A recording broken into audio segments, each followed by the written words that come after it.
On Sunday, this was what happened according to the Israeli Defense Forces and the air raid sirens. These are air raid sirens going off in the area of Tel Aviv and Jaffa, and Ben Gurion Airport was shut down. 2.5 million Israelis ran to shelters. 5 of them tripped and fell and were hurt, running to shelters because they were running from let's show it next. The next is 20 tomorrow. Let's show 20.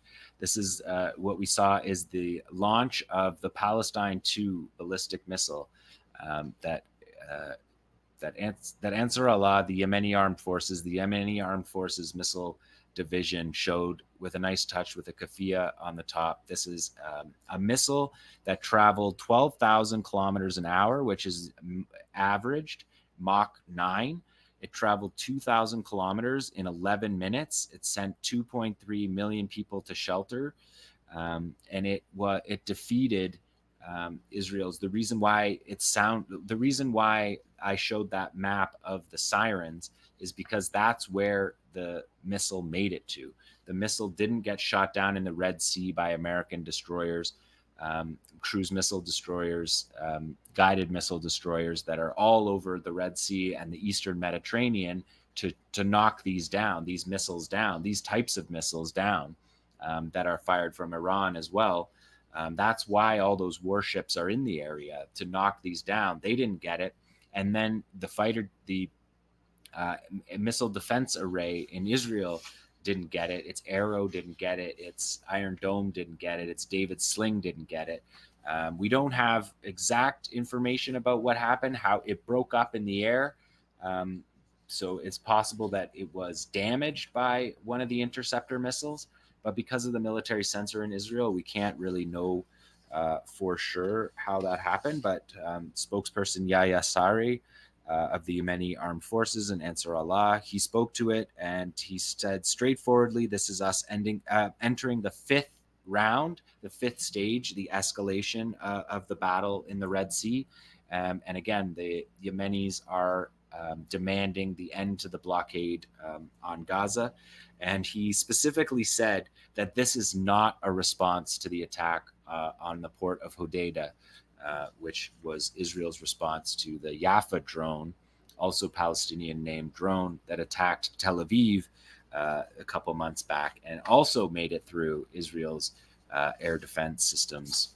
So that was interesting. And what we're looking at here is a solid fuel 2-stage missile. This is an advanced ballistic missile that is that only a small number of countries have. We don't know exactly. There's some speculation about exactly what it is because it sort of fits in between 2 or 3 different types of missile systems that Iran has had.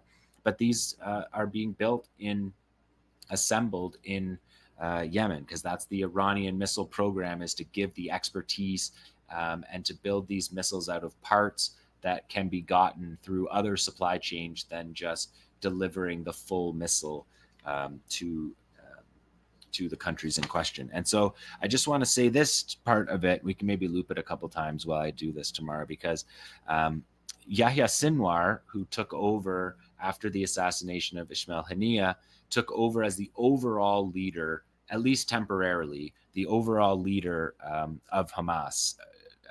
The Hamas organization has a rule that the leader of the organization can't be under occupation. They have to be outside. They have to be able to operate outside of control of the Israeli military.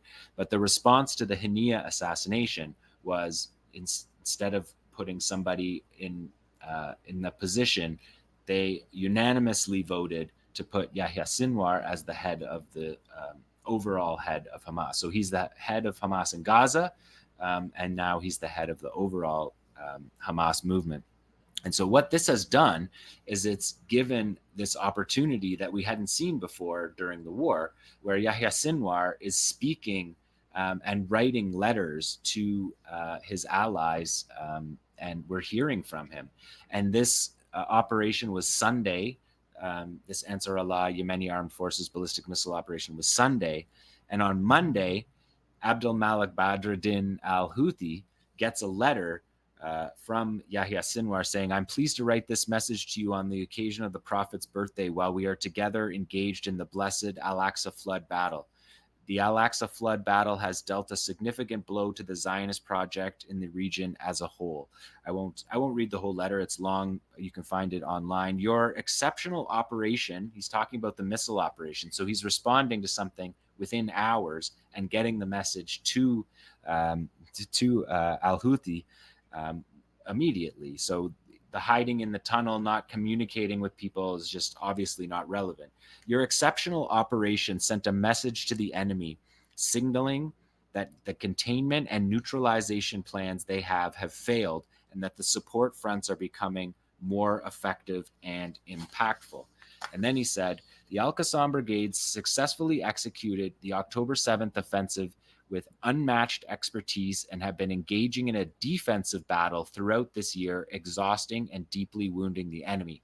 I assure you that the resistance is well, and what the enemy announces is mere lies and psychological warfare about dismantling Qassam. It's lies and psychological warfare. We have prepared ourselves for a prolonged war of attrition that will break the enemy's political will, just as Al-Aqsa flood broke its military will. The combined efforts of our forces and yours, and with the brothers in the Lebanese resistance, so everything we've shown on the show today, coming together, will defeat this enemy and bring about its downfall. So that's a message that we heard from Yahya Sinwar, an interesting development if he's going to be speaking regularly. I'm not sure operational security wise. I think it's a bit of a dangerous move, but it's definitely in terms of the value of psychological operations, it's significant. So the Houthis, Ansar Allah, the Yemeni armed forces, escalating with a ballistic missile attack that hit inside Israel, that hit near the airport, that shut down the airport and can be done again, presumably. Okay, so impressive achievement by the Yemeni armed forces. And one last one here, number 22, Yemeni armed forces doing what they do best, which is it 22 or 23? Yeah, perfect. Thank you. Destroying MQ-9 Reaper drones by the U.S. Air Force and destroying them and sending them into pieces. The $30 million drones. This is the third drone that Ansar Allah and the Yemeni Armed Forces Missile Division claimed this week alone. 3 MQ-9 Reaper drones, $30 million plus a piece, shot down. We've talked about what they're shot down with. We believe they're being shot down with item 358. It's a jet-powered loitering munition that could take down helicopters. So it's an effective weapon that has been used to drop these Reapers out of the sky. This is the 10th U.S. Air Force Reaper down by the Yemenis since the Battle of the Red Sea began, and at least the 13th Reaper down by the Yemenis since 2017. All but one confirmed, either by the Pentagon or by video. And then that total, we're talking about $500 million of scrapped drones done by Ansar Allah and the Yemeni armed forces. So those support fronts for Gaza had a good week. And that is the resistance report for this week, day 348 of the genocide.